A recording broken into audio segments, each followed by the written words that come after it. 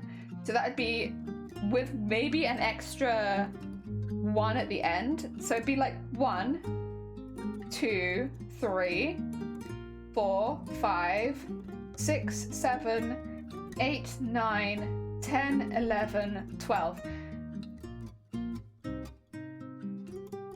That doesn't seem big enough.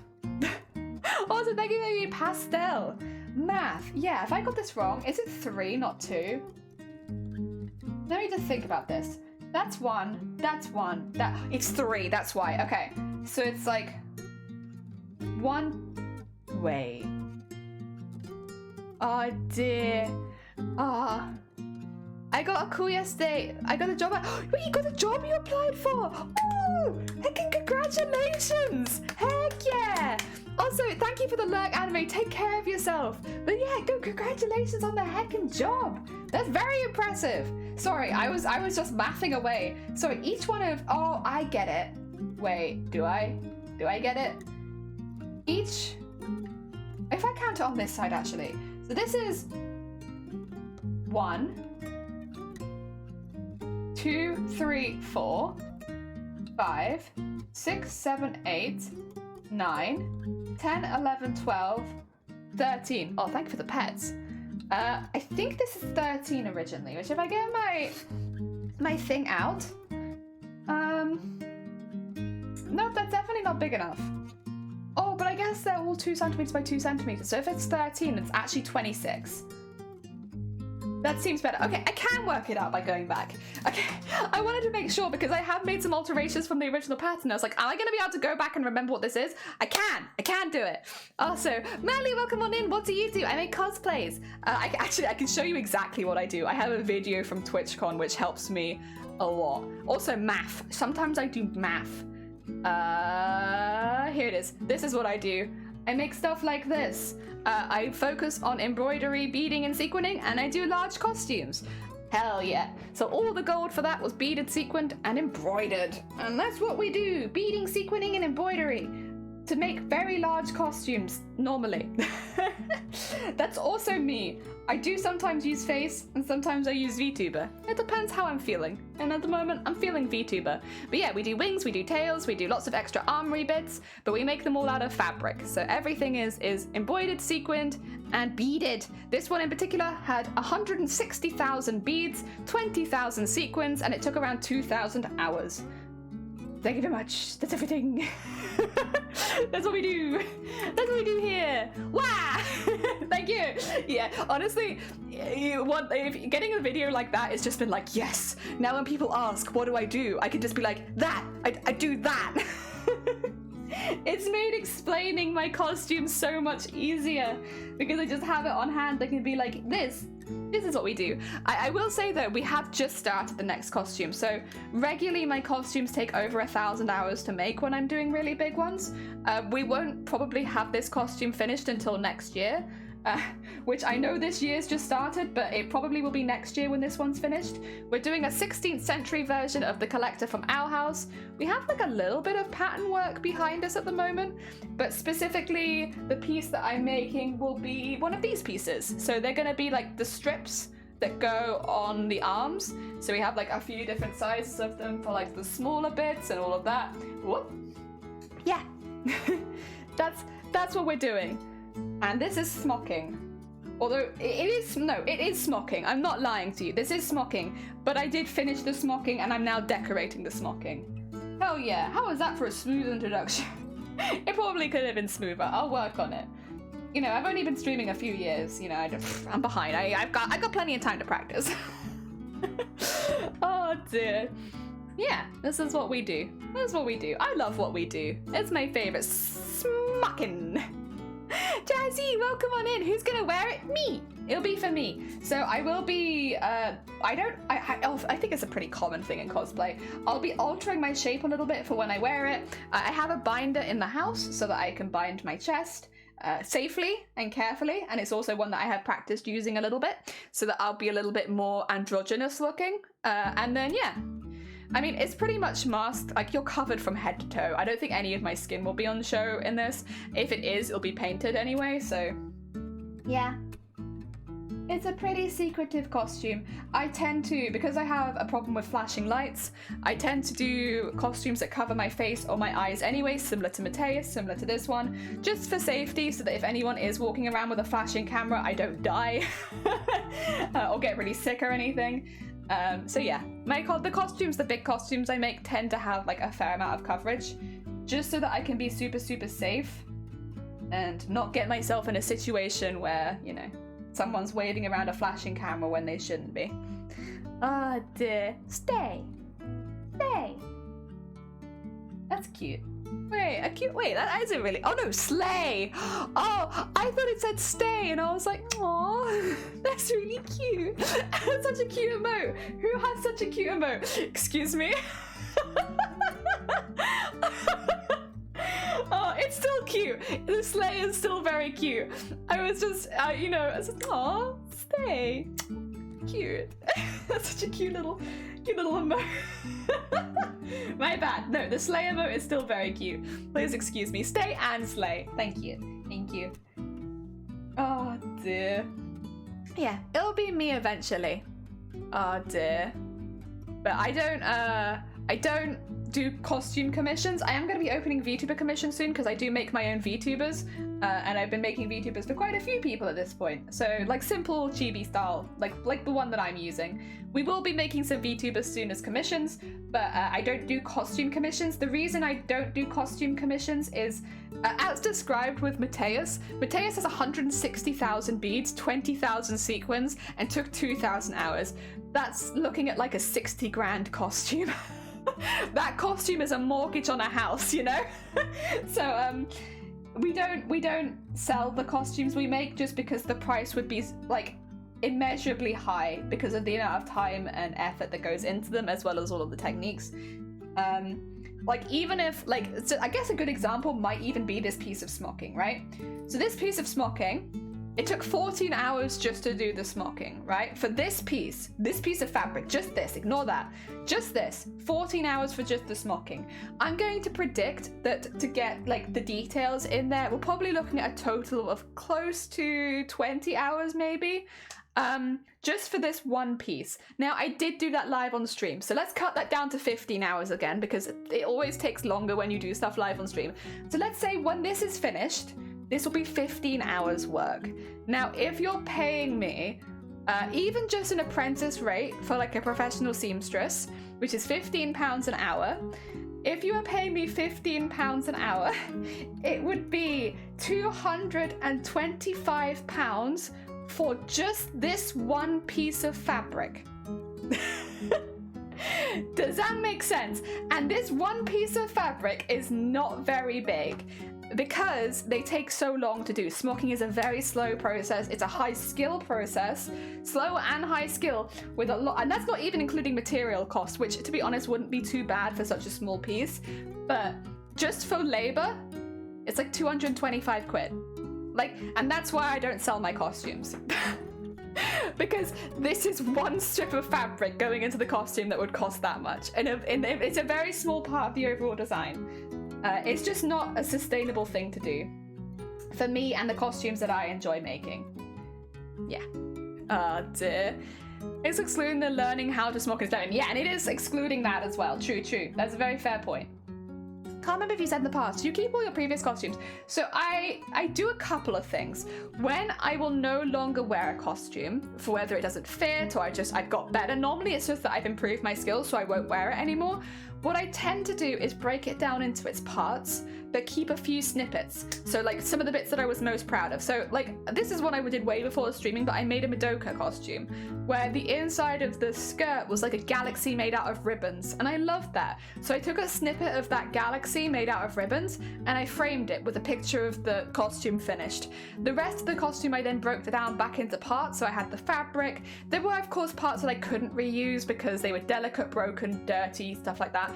But like I did keep a lot of the white fabric in particular, and the wig and all that kind of stuff, broke it back down into parts so that I could use it for another costume. But I still had that like little memento of the costume that I did make. With costumes that I might still wear, like Mateus I will still wear to a couple of conventions. Yeah, that's just going to be hung up in a closet for now. When eventually it comes to the point where I don't wear Mateus anymore, Mateus in particular, it is such a detailed piece that it'd be very difficult to break back down into its parts because there's so much stitching on there. I would probably donate that one in a charity raffle. I've kind of already decided on that one. There's no way I can put it up for the price that it's ever worth, and I don't want to undercharge myself. So in my mind, I will probably one day put Mateus up for raffle. Yeah, for some sort of charity event. But again, not yet, because I still want to wear them a few more times first. But like when it comes to the day for that one in particular, that's what will happen to it. So it kind of does depend on the costume, I suppose, what I do with it. Bruh. Yeah, I spent about 300 quid on fabric just for a dress costume. Yeah, like this is the thing. I'm not even including like the fabric cost, which to be honest, were not too high for this one. I got the fabric in sale. I often get the fabric in sale. So I do buy stuff relatively cheap because I know that I'm going to be working on it for a long time, and that even if I used a really expensive fabric for this, do you think it'd make a difference? Because you're working into it so much that like, as long as it's got like the sheen you want, like either like this has a very slight shine, but it's got like a little bit of texture to it, it's really nice. As long as it's not like, if you say don't want a really shiny fabric and it's really shiny, or vice versa, I feel like you can use a lot of fabric if you're going to work into it this much. So this fabric was, when I got it on sale, about £5 a meter. Relatively cheap. Not as cheap as the Mateus stuff, but still relatively cheap. But I don't worry about that. It's got a shiny side, which is the back, and a not shiny side, and I use the not shiny side. Yeah. Oh dear, do you do all of the making?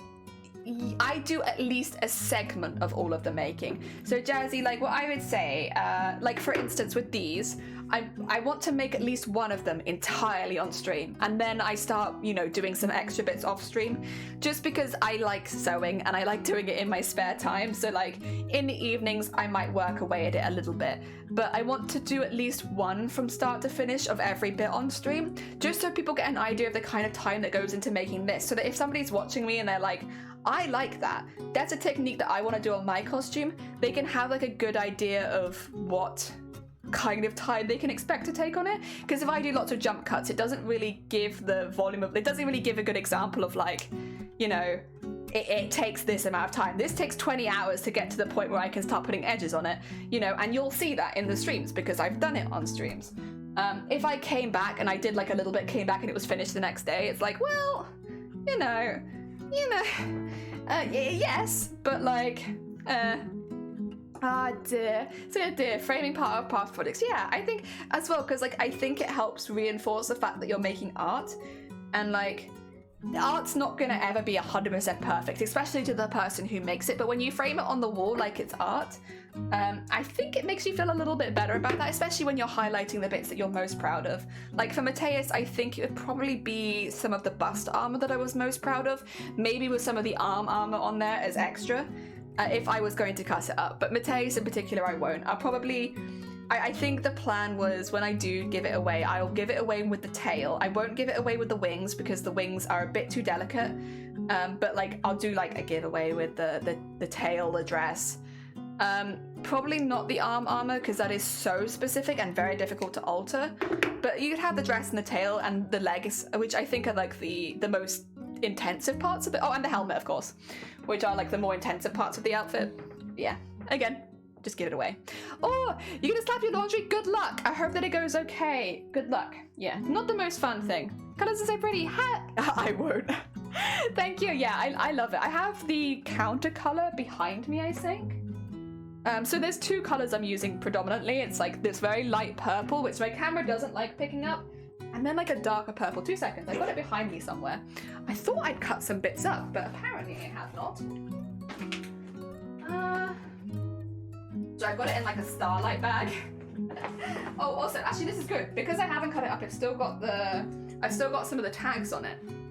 So I buy from Minerva Craft a lot. Minerva Craft is an online fabric website, and they send you little tags on it so you can buy it again. Obviously this is the shiny side. I will be using the inside bit so that we have our pale purple and our dark purple. And I went for like a really cold, I didn't want warm purples because the warm purples are going to come in the trims and the decorations. So the base purple I'm using is a really cold purple. It actually looks even more blue on screen. It is a purple, I promise. Also, as far as the tag goes, it doesn't give me, it gives me the color code, but it doesn't give me the code of the thing. Okay, well, sorry about that. I don't know what fabric it is. It's a polyester, I think. Does Garbador? Oh, I still have Garbador, yeah. I think probably soon I'll cut up Garbador, to be honest. I've cut up a couple from the old ones, but they're in frames and I'm not exactly sure where they are. But Garbador probably soon. Again, because like, I go through the costumes I have and I'm like, which ones will I wear to conventions? And like, I don't think I'd wear Garbador anymore. There was a time where I would have, but I think now there are other big skirt ones that, like, you know, I would wear instead, like Mateus. So, you know, I've got a few of my older ones though, because like, they're good comfy cosplays. Like, I've still got Shinotek, I've still got Celeste. I've got the wig for Nico, but I don't have the rest of it. I'm trying to think of the other ones I have lying around still. I was gonna break down the Amelia cosplay soon, because I can't really wear the wig, so it's like there's not really any point in me having the costume. So I was gonna break that one down soon. Sylvari I'm very up and down about. I've been meaning to break that one down, but I actually fit it again, so now I'm like, will I wear it again? Because I do fit it again now. I'm not sure.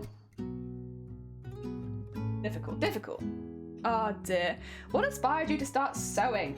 A couple things. Specifically, I've always been kind of a crafty person. I've always enjoyed arts and crafts. My grandparents used to get lots of boxes from deliveries and stuff in the house, and they used to leave them there and let me and my siblings play with them. and we'd all and my cousins and stuff, and we'd all make stuff out of the boxes every week when we go and visit them, or like every couple days, honestly. When we go visit them, we'd make lots of stuff out of the boxes, so they would have to get like hundreds of boxes into their house to keep up with what we wanted. And then one day I was playing with one of the box toys that we made, and one of the toys that I had, which was a really old toy, broke, and their head fell off in the middle of me playing with it. And you know, I'll be honest, I was first of all a child, I was very young, and I was absolutely distraught that my toy's head had fallen off.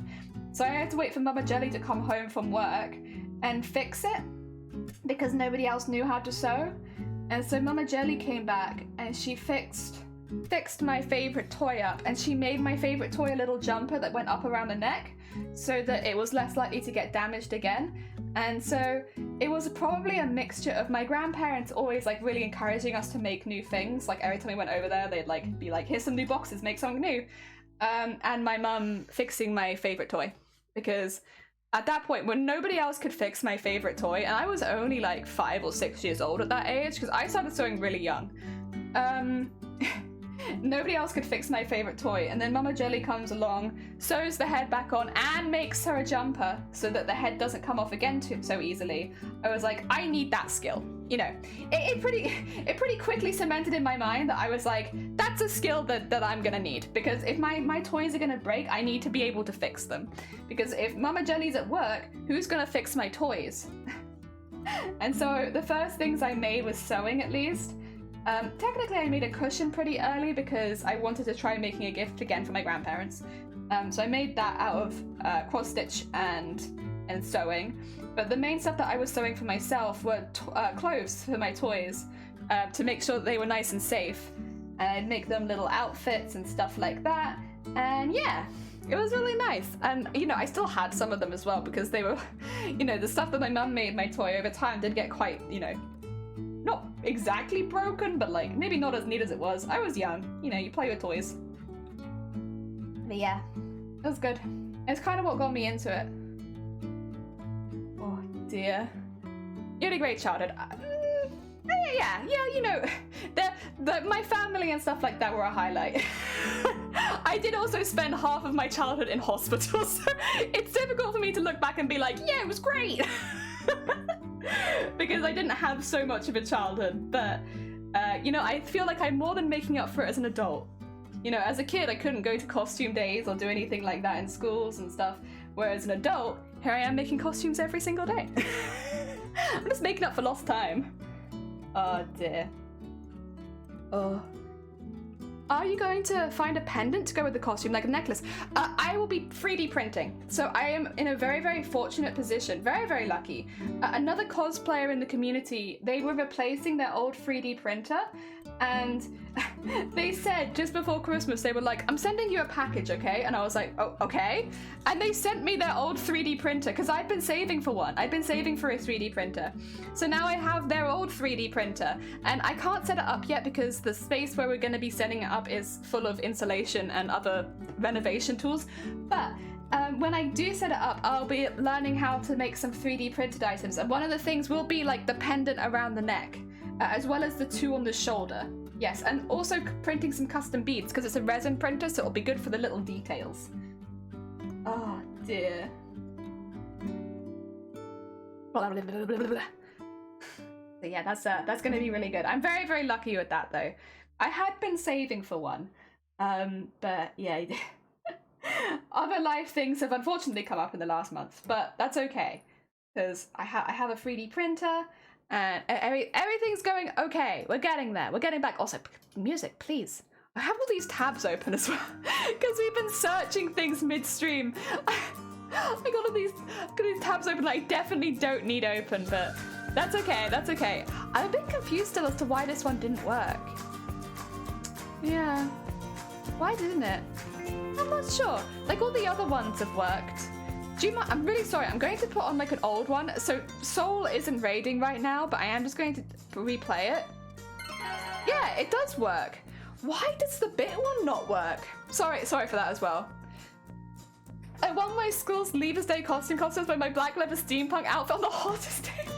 No, wait, why are you regretting? You won.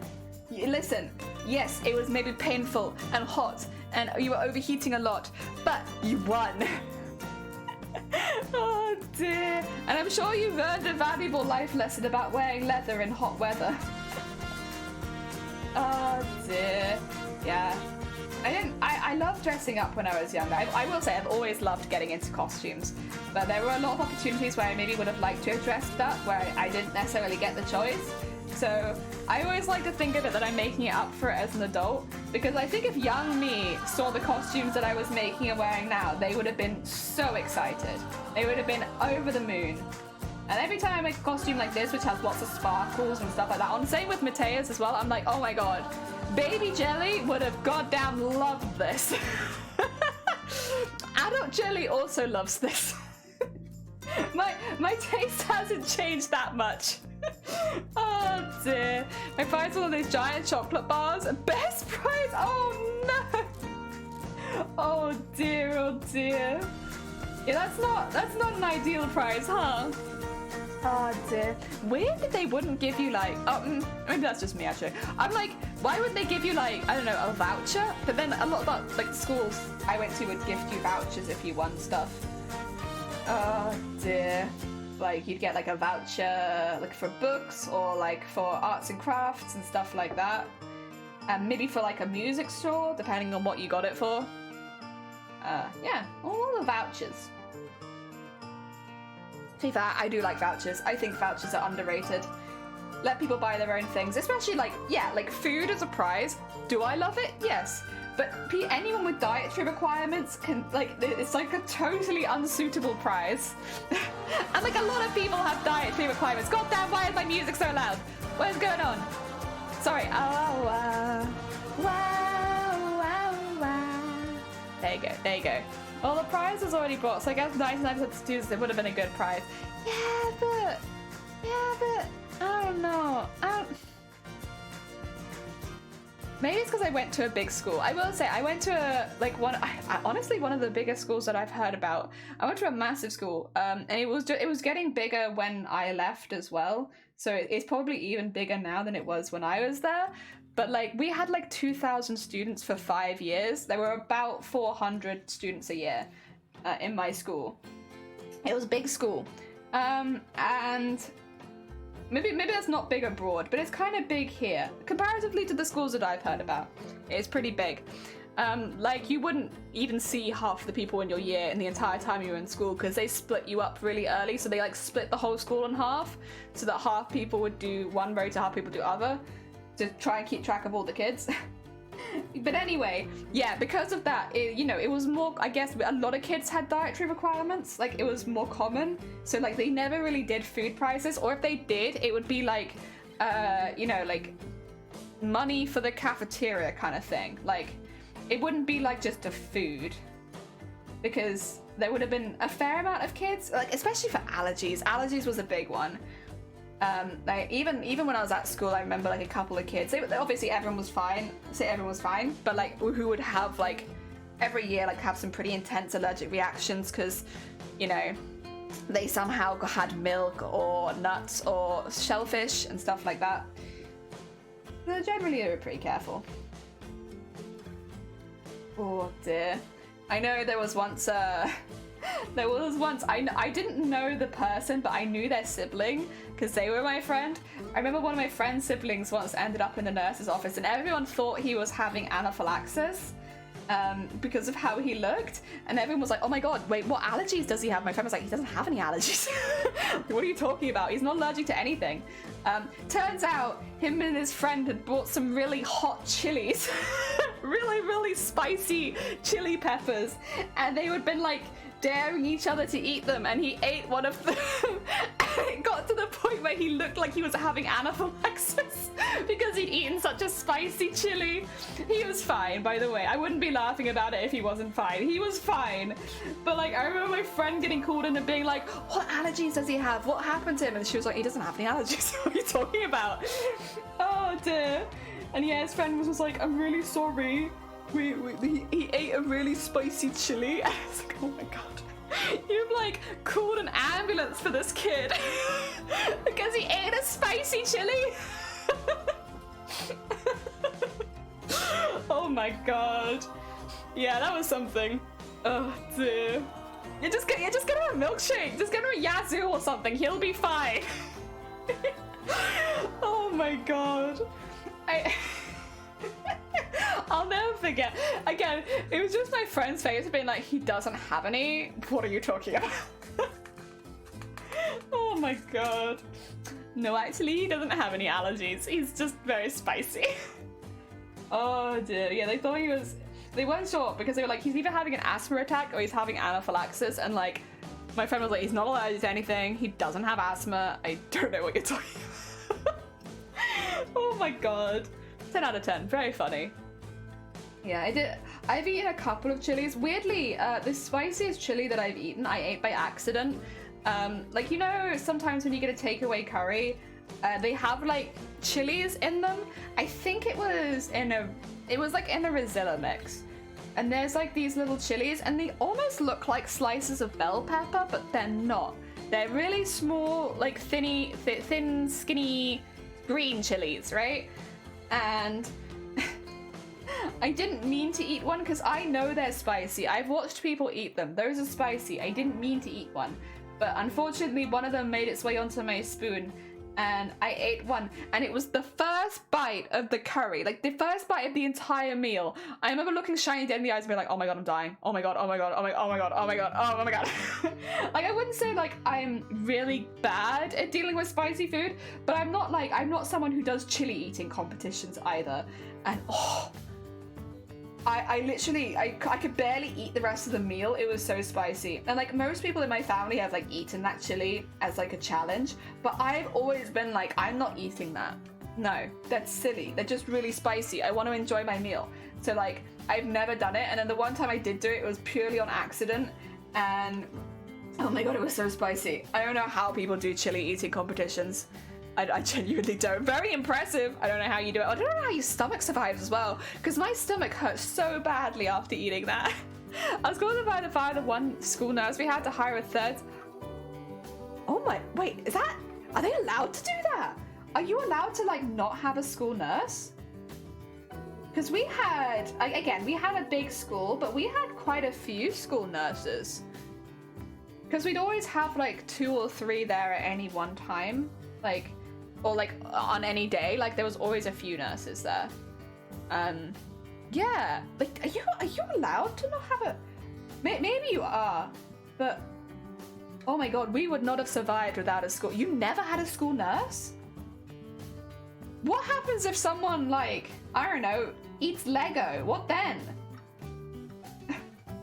we always had one, and like honestly, there was always people in the school nurse as well. Like, you know, there was a lot of like more common stuff, like you know, a big school, quite a few of the girls would have like migraines relatively often.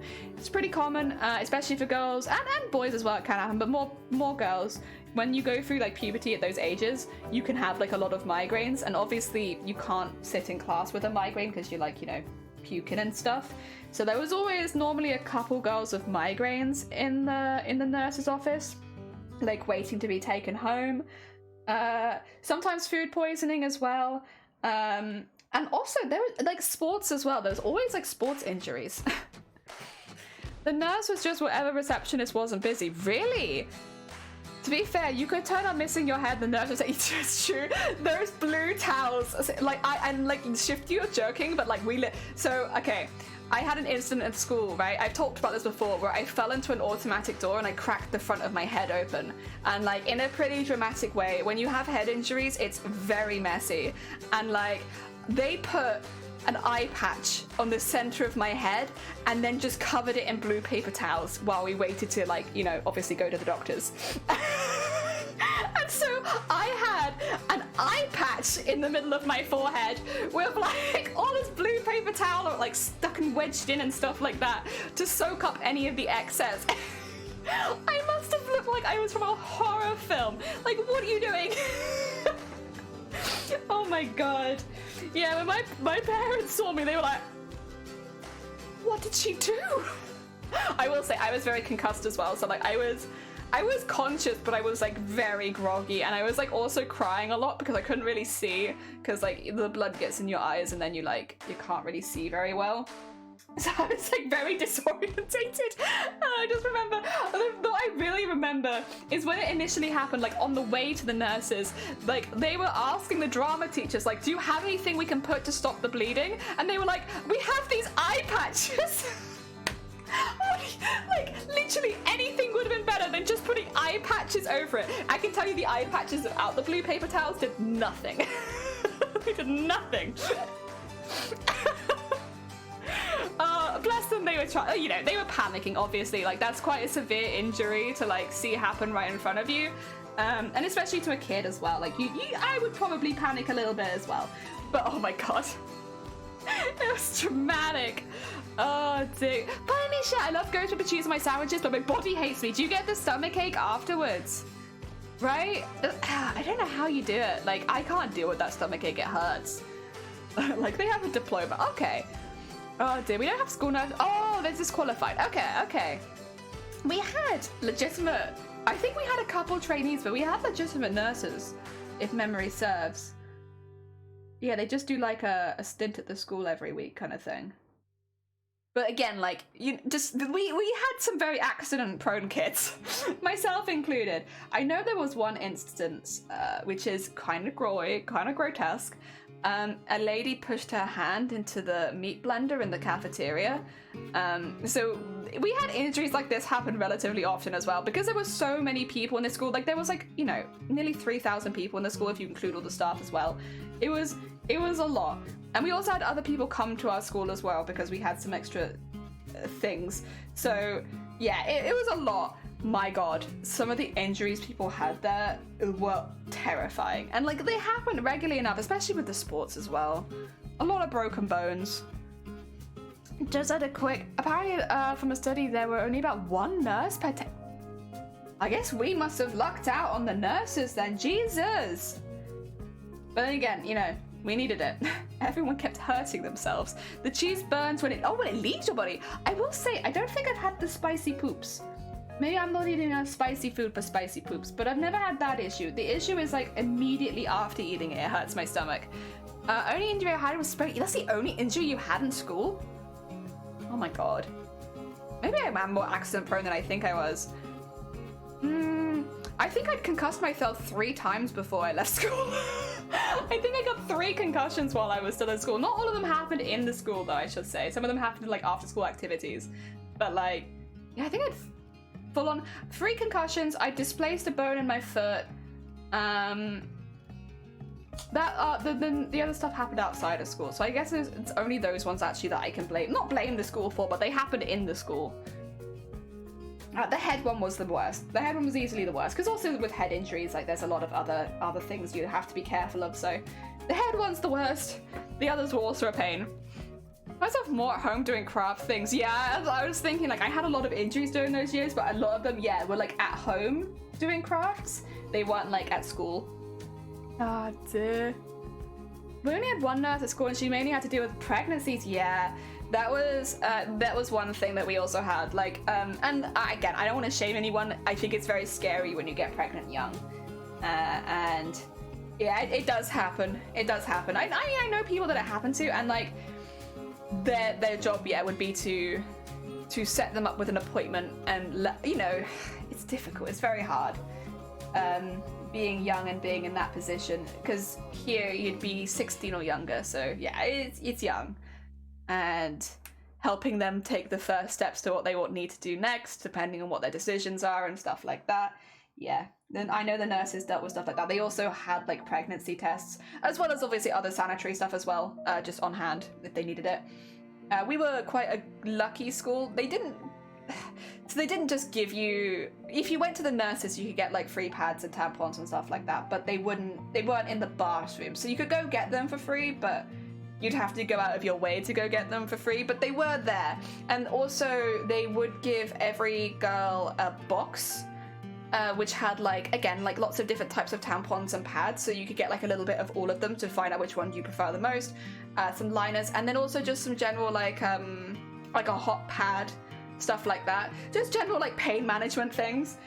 All of the girls got that when they were in year 7 or 8, I think, pretty young, just so that they had something, which we help them if, like, when, and all that kind of stuff. Obviously, everyone's very different. Some people would have already started their periods at that point, but some people wouldn't have. So yeah, they were pretty good. My school was pretty good about it. It was like one of the few classes we had separate from the boys, because like most of our sex ed we did together, but like yeah, that one, maybe there was one other as well, we did separately, just so that, like, you know, all girls could be given that, and it was nice. It was nice. Oh dear. I had myself at home doing crafting. Sounds like you look dangerous. Apparently I did. I was very active, so it's probably just that. It's probably just the sports in me. I was a very active kid when I could be. Oh dear. I've always had the same mentality of just, I want to do everything, and my body doesn't always keep up with everything. Oh dear. God, all the time, all the boys' school, pregnancy was a rare issue. Was it really? Oh dear. I remember one, sorry, this is completely separate from pregnancy, but I do remember in one particular instance, there were like 2 girls having an argument in our class, and we were doing like mod rock and like 3D sculpting and art and stuff like that, and one girl tipped an entire bucket of wallpaper paste over the other. And I remember she spent a lot of the day in the nurse's office trying to get the wallpaper paste out of her hair. That's what I remember. I remember that because a few of us went and checked on her afterwards and was like, are you doing okay? And she had so much wallpaper. And if you've ever seen as well, the wallpaper paste we had, it was like lumpy and congealed in parts because we'd used the same tub over and over again, just remix it. So it wasn't moldy, but it was lumpy. And they were like, oh, it was gross. It was so gross. Of all the things you could have tipped over you. And she had such lovely long hair as well. So a few of us like took her bags to her after class and like went to check on her, and she was not happy. I think the other girl got suspended for like a week as well, because you know, she didn't have to shave her head. No, they did get it all out. It just took most of the day. So no, she still had all of her hair. It was just it wasn't like solid. They kept it liquidy, and they would just like comb and like get it all out and stuff like that. Because wallpaper paste, you can re-soften it with water and stuff. I think it was water, like warm water. So they just had to keep washing it over and over and over again until it was all out. Yeah, it would have to soak in water, yeah. So we had showers in the school. They would just go between there and the nurse's office and just try and get all of it out. I just remember because they were arguing, they were like quite loud, so we were looking dead at her, and she took an entire bucket of wallpaper paste over her head. Yeah, no, she didn't lose her hair or anything. It just was very messy. Oh dear. I'd have to soak it in water, yeah. I don't know if they soaked it in water. I think they just washed it with the showers and then like were brushing it and then washed it and then like, you know, getting as much of it out as possible. But yeah, she spent most of the day there. We had showers in the school though, and they were very useful because we also lived close to the sea, and so you would get shat on probably an average of about once a year by seagulls. So having the showers were good because it meant if you got shat on, you could just wash it off quickly. The showers were there for sports activities, but I really do think they got used more for seagull shit than anything else. Because most people didn't shower after PE. Some people did, but most people didn't. However, there would normally be somebody in the showers using it to like get the bird poop off of them. Yeah. I think I only got shat on like 4 times, to be fair. So I didn't do too badly, but like, I know one of my friends got shat on inside of her ear. That was cool. It happened right before we went into an exam as well. So like we were all trying to help her get the shit out of her ear right before we went in for an exam. And like, my friends were like telling her like, don't worry, it's meant to be good luck to be shat on. And she was like, but it's in my ear. Oh my god. 10 out of 10. Living near the sea. It's great. Oh dear. Seagull poop is great. It is. It's very big as well. You don't expect the size or the quantity of seagull poop until you get pooped on. Did she get an infection? I don't think she did. I don't remember her getting an infection afterwards. I think she went to the nurse after the exam. I know she definitely didn't go before the exam because we were all with her. But yeah, I think she went after the exam just before going to the next lesson to make sure. But I don't remember her getting an infection. It was just very, very gross. How do you manage that? You would be surprised. So seagulls, I have been shat like down the entirety of my front before, and like logically it would hit your face or your head something first, but I've had it like straight down the front, like from the very top of my zip of my coat all the way down to the bottom of my zip. And like, sometimes it'd be like that. Mainly I got it on my shoulders. I think I had it on my shoulders the other 3 times, but I did at one point get it I never got it in my hair, as far as I don't think. Not like primarily in my hair, at least. I would still wash it, but you know. It mainly was my clothing. I've had it on my jumpers or my tops or yeah, all that kind of stuff. My coat. I haven't shut down the entirety of my front before. I swear to God, Shifty. I swear to God. The projectile squirt poop. Yeah, it's quite impressive. Always shocked me how big they actually are up close. Yeah, seagulls are also huge and very aggressive. Oh dear. But yeah, I've been pooped on many a time. It honestly, I've obviously you hear from friends when, especially when like you move country to like a different area and stuff like that, or just moving to like a very different area. When you're like, oh, you say something like it's normal, because I'll talk about being pooped on like it's normal. I've been shat on so many times because I live close to the sea. But then you come to Wales, you talk to people here and they're like, no, what? Not really, like maybe once in my life? And it's like, what? You mean you don't regularly go outside and just get shat on? Crazy. Oh my God. You're living near the beach sounds like lovely and idyllic until you remember seagulls and wasps. Oh my God, so many wasps. Wasps and seagulls. Yeah, it sounds great until wasps, seagulls. Oh, wasps, seagulls, and flooding. Yeah, sorry, I forgot that last one. Wasps, seagulls, and flooding. Yeah, sounds great until wasps, seagulls, and flooding. Oh dear. You say that, but we got a lot of... No. You do have a lot of seagulls here, but it's not the same. It's not... I will try and find a picture and send it to you of the concentration of seagulls, because there was not enough space on the roofs of the school for the amount of seagulls and stuff. Like, they would be throwing each other off, like, constantly. It was thousands in one school. Like, there was probably about 5 seagulls to every student. Like, it was insanely loud outside. And they would all, like, congregate on the school because that's where the most litter was. And yeah, it was...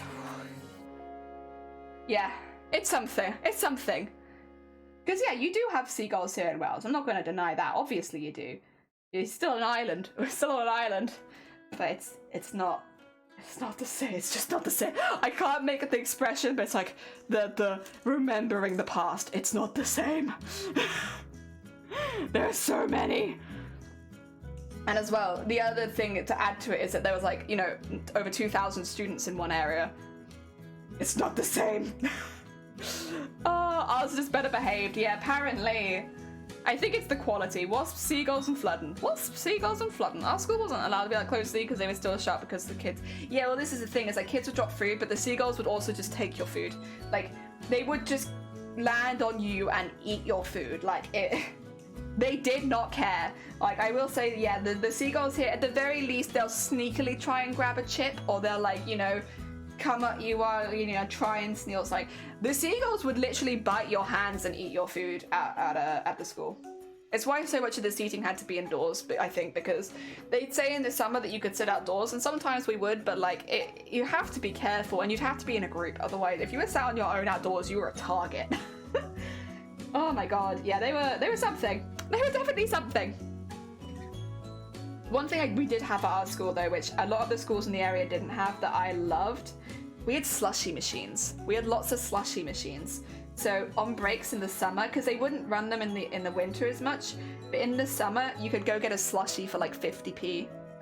A 50p, like, and you could get whatever flavors you wanted in the slushy. So you could have like mixed, or you could have like the one flavor, and we'd have slushies. It was great. And like the other schools that we'd visit, like for sports stuff, they didn't have slushy machines. You'd pass the king? Heck yeah, that's pretty good as well.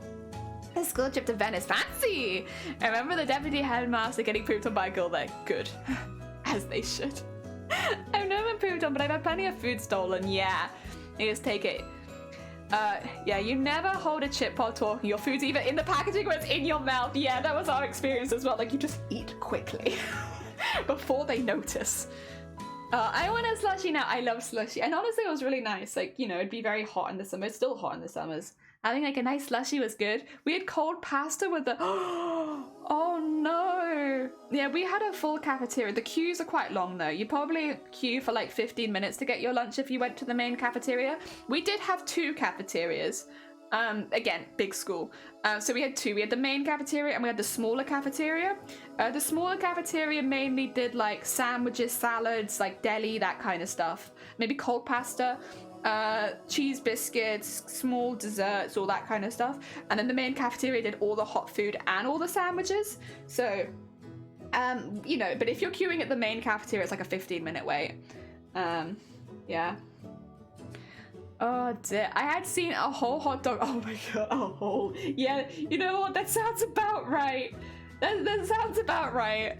There was a college across the road that most people went to. Eventually, because Wales really pushed healthy eating, they got rid of burgers. I saw people going to the shop across the road, but over the years below us. See, we had, I don't know what you call it. Like people would just walk their dogs through our school. Is there a name for that? Like, people just walk through the school. The school is like, has a path going through it that regular people just walk through. So they were very, very careful. We had to be quite careful because obviously, like, it meant that if somebody had bad intentions, it was very, very easy for them to get into the school. So yeah, they were very careful with kids going, like, where kids were and, like, where they were in the school and also, like, leaving the school. You could only leave the school if you had a slip from your parents to say that you had to leave, because, yeah, we'd had some incidences, unfortunately, where people did have bad intentions, and since then they were, like, really cracked down on it. And I'll be honest, I don't think they should have. I think they should have made a new path that went around the school, because, like, I'm not going to say what it's called because it very easily identifies our school, especially since there have been news stories about it, and I don't want to dox myself like that. But there was a specific area of the school which again was open to the public and also open to students. It had a name, and after the second year of me being in school, we were banned from using it while the school was open because the amount of incidences that happened there where people had come in with bad intentions, had done something to a student, was like, yeah. It was getting pretty dangerous. I really don't like that our school had that. They installed a gate with a tiny wooden shed and a CD teacher would guard, and yeah. For us, the main areas would just have teachers around them. We didn't have like a little booth or anything. They just would like stand there and be like, do you have a slip? And if you had a slip, then you could go. If you didn't, then they didn't want the risk. Oh dear, because yeah, you'd use the same entrances and exits as everybody else, which meant you went down these long pathways with no cameras, and it was not ideal. I support him for that turkey twizzlers, although they were tasty, was bad for kids. But like, here's the thing, they got rid of the turkey twizzlers when I was in primary school.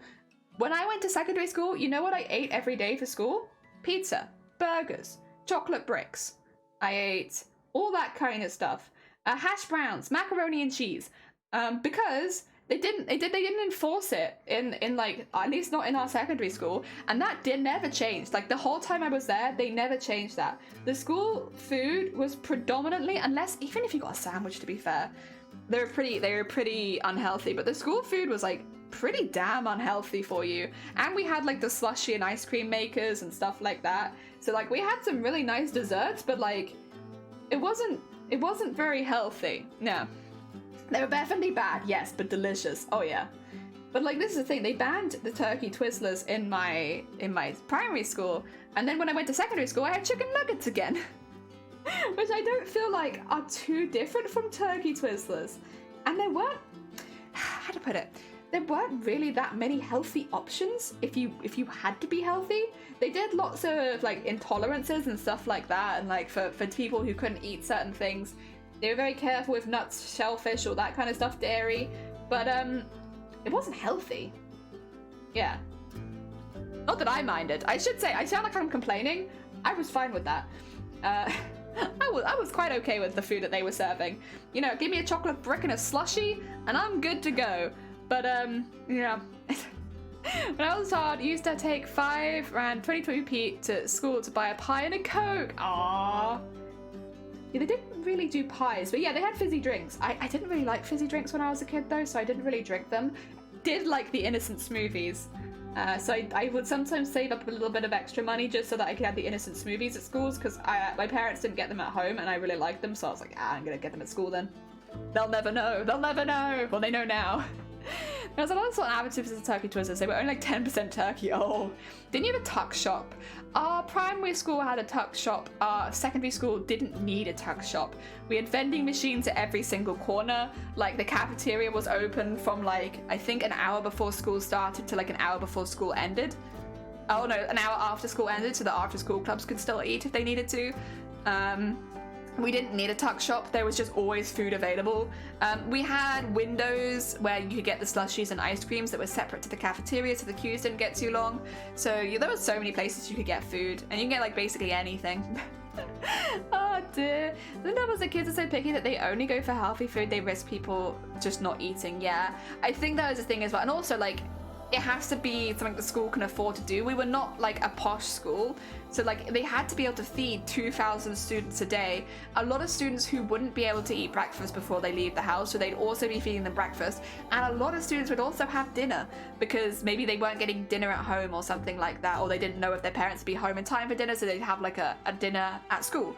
So they fed a lot of kids, and because of that, it meant that they had to be able to make whatever they were making in bulk. And you can make salad in bulk, but like, you know, it's a lot easier to make a massive macaroni, like vat of macaroni and cheese, and do that. So I think a lot of it for our school at least just came down to like the volume of kids they were trying to feed every single day. Yeah, because like some kids would bring in packed lunches, but I'll be honest, the vast majority of them just ate at the school. And yeah, that's a lot of kids to feed every single day. Yeah, the team of chefs was huge as well. Chefs, what do you call them? Catering? The catering team was massive. Oh dear. My school had 3 lunch rooms. One did burgers and fries, one did a mixed menu, and one did healthy food.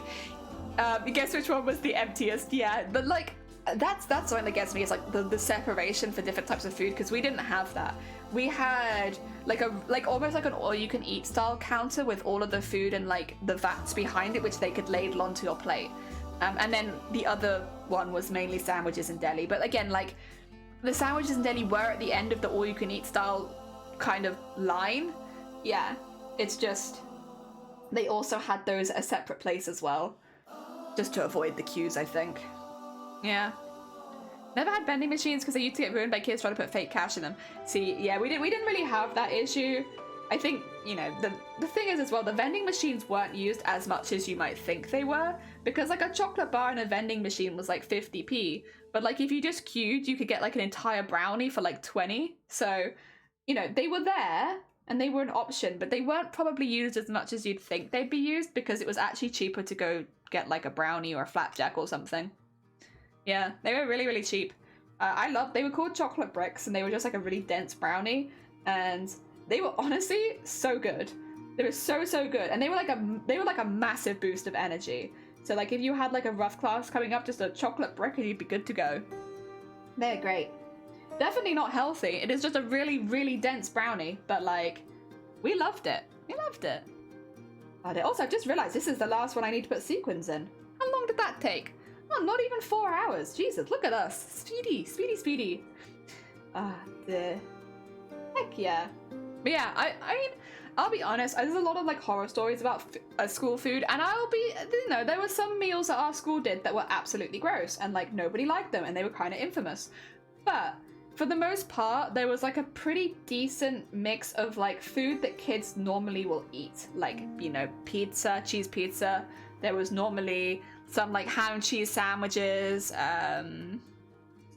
Coronation chicken was a big one, actually. A lot of coronation chicken. I don't think I'd ever had coronation chicken before I went to school, like before my secondary school, because like, yeah, there was so much coronation chicken. There was always hundreds of coronation chicken sandwiches, and like they sold. People liked them, but like I'd never even heard of them when I went to secondary school, and everyone was buying these coronation chicken sandwiches. You know what? It's actually all right. I don't mind it. I wouldn't say it's my favorite kind of sandwich, but like it's not bad. But yeah, every single lunchtime they'd all sell out really, really quickly, and I was like, what is this? What is this craze on the coronation chicken sandwich? It's weird. But yeah, they were very popular. There were always loads of those. Trying to think of other stuff they did.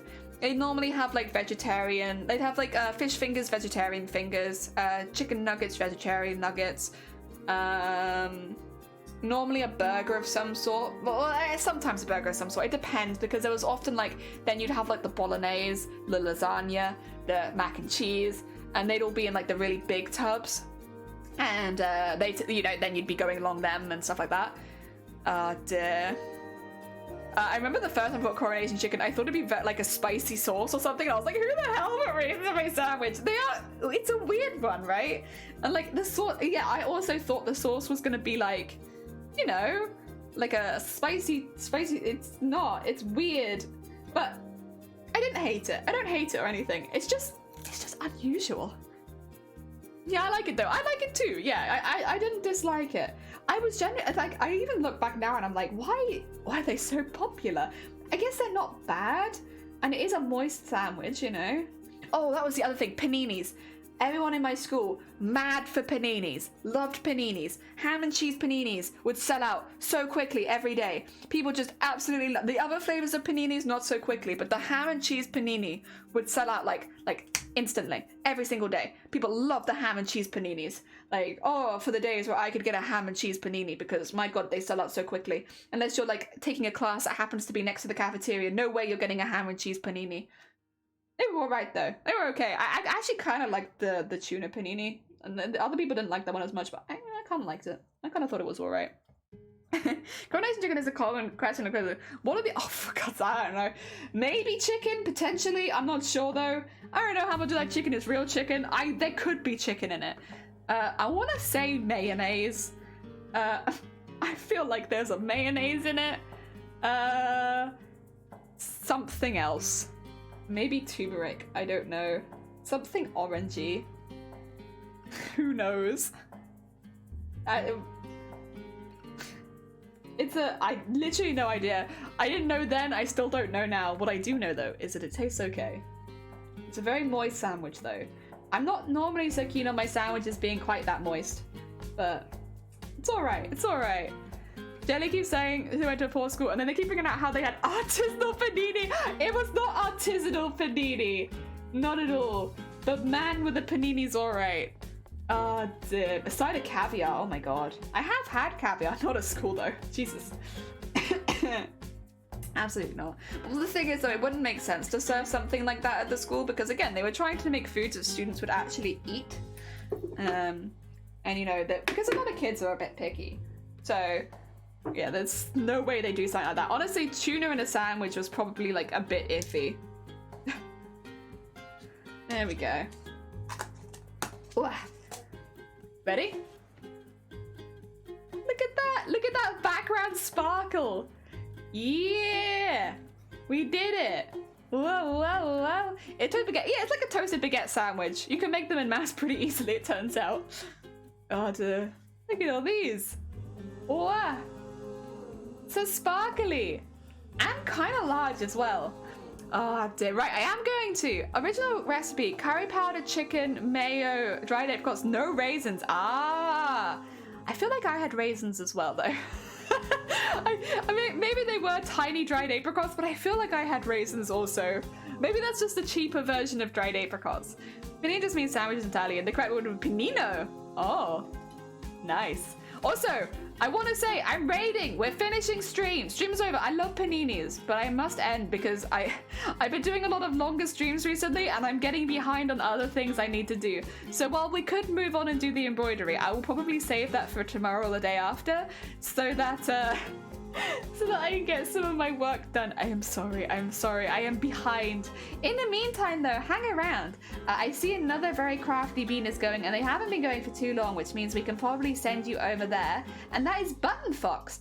Button Fox makes really, really cool clothing, like custom clothing, often themed around pop culture, so like Pokemon, stuff like that. They're very, very good. I think you'll probably enjoy what you see there. Oh god, that's all in caps. That's a very violent raid. There we go. I will also, by the way, just shout out Button Fox, so that if you get left behind on the raid for whatever reason, that's where we're going. You can find your way there via the link. Developed a lot of modern recipes of raisins, but I see. Also, thank you, Shifty, for putting the raid calls in chat. Please do grab a raid call if you fancy. It's a really good way of sending some love to another creator. Thank you, everybody, for joining me once again. Let me just Whoa. Oh, did you see that? Do you see that? It catching the light? You see that sparkle? Oh, it's actually like almost a slightly more greeny sparkle, but it's really cute. I like it. Oh, there it all is. And all of those sections. It also helps, I think, the black little spots look like they fitted a little bit better. We still have the diamonds to add, though. It's not quite finished with this piece, but we've nearly done the first one. The first one. Oh, well, only 3 of the big ones. 9 total for this one side. Hey ho, we're getting there. We're getting there. Thank you again, everybody, for joining. I should be back tomorrow, I think, unless anything happens. I'll let you know. I'll let you know in the Discord. Otherwise, take care, everybody. I'm gonna send you over to Button Fox now.